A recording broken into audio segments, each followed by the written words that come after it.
राजा की मैना। चीन का नाम आपने ज़रूर सुना होगा। यह एक सुंदर देश है जहाँ बहुत से लोग घूमने जाते हैं। बहुत साल पहले की बात है, चीन घूमने आने वाले पर्यटक वहाँ की सुंदरता देखकर बहुत खुश होते थे। लेकिन जो चीज़ उन्हें सबसे ज़्यादा अच्छी लगती थी वह थी एक मैना की मीठी आवाज़। यह मैना राजा के बगीचे में एक पेड़ पर बैठकर गाती थी। जो लोग इस बगीचे में घूमने आते थे उनका मन करता था कि बस मैना का गीत सुनते ही जाएं। यह बात राजा ने भी सुनी।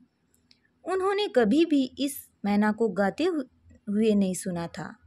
उन्होंने अपने सैनिकों से कहा कि वे मैना को ध्यान से पकड़कर लाएं। उसे कोई चोट नहीं लगनी चाहिए। सैनिक जब मैना को लेकर आए तो राजा को बहुत निराशा हुई। यह तो किसी साधारण चिड़िया जैसी ही दिखाई देती थी। लेकिन जैसे ही मैना जे ने शुरू किया, राजा इतने मंत्रमुग्ध हो गए कि उनकी आंखों से आंसू गिरने लगे। मैना की खुशी का ठिकाना नहीं रहा। उसका गाना सुनकर इतना अधिक प्रसन्न होते हुए उसने कभी किसी को नहीं देखा था। राजा ने जल महल में रख लिया। वहाँ उसकी बहुत देखभाल होती थी। लेकिन कुछ दिनों के बाद किसी ने राजा को उपहार भेजा। जब डिब्बा खोला गया तो उसके अंदर से एक मैना निकली। यह एक मशीनी मैना थी जो देखने में असली लगती थी। उसके अंदर चाबी भरने से वह गाने लगती थी। उसकी आवाज़ भी बहुत मीठी थी। इस मशीनी मैना को न तो खाना देना पड़ता था, न ही उसकी ज़्यादा देखभाल करनी पड़ती थी। साथ ही यह जब चाहो तब गाना सुनाने लगती थी। चाबी भरने की देर थी।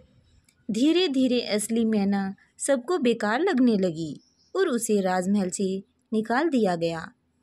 मैना बहुत दुखी हुई, लेकिन वह क्या कर सकती थी। चुपचाप अपने पुराने पेड़ पर चली गई। वह अक्सर राजा के कमरे की खिड़की के पास आकर अंदर देखती थी। राजा रात को जब कमरे में आते थे तब मशीनी मैना का गाना सुनते सुनते सो जाते थे। फिर एक दिन मशीनी मैना ने गाना बंद कर दिया। उसके अंदर एक स्प्रिंग थी जो टूट गई थी, इसलिए उसमें चाबी ही नहीं भरी जा सकती थी। राजा को मैना का गाना सुनकर सोने की इतनी आदत पड़ गई थी कि उसके बिना उनको नींद ही नहीं आती थी। मशीनी मैना को ठीक करने की बहुत कोशिशें की गई, लेकिन सब बेकार। राजा नींद न आने के कारण बीमार रहने लगे। उनकी हालत दिन पर दिन खराब होती जा रही थी। मैना ने खिड़की से यह सब देखा। उसे याद था कि कैसे उसे राजमहल से निकाल दिया गया था, लेकिन उसे यह भी याद था कि उसका गाना सुनकर राजा को इतना अच्छा लगा था कि उनकी आंखों में आंसू आ गए थे। वह जानती थी कि राजा उसके गाने को बहुत पसंद करते थे। इसलिए एक रात को जब राजा को सुलाने की कोशिश की जा रही थी, तब वह उड़कर राजा के सिरहाने पर बैठ गई। उसने अपनी मीठी आवाज़ में गाना शुरू किया। राजा ने तुरंत अपनी आंखें खोलकर देखा। अपनी प्यारी मैना को वापस पाकर वे बहुत खुश थे। गाना सुनकर उन्हें तुरंत नींद आ गई। कुछ ही दिनों में उनकी तबीयत ठीक हो गई। उसके बाद राजा ने कभी किसी मशीनी मैना को अपने पास नहीं आने दिया। वह तो हमारी मैना ही थी जो हमेशा उनके साथ रहती थी।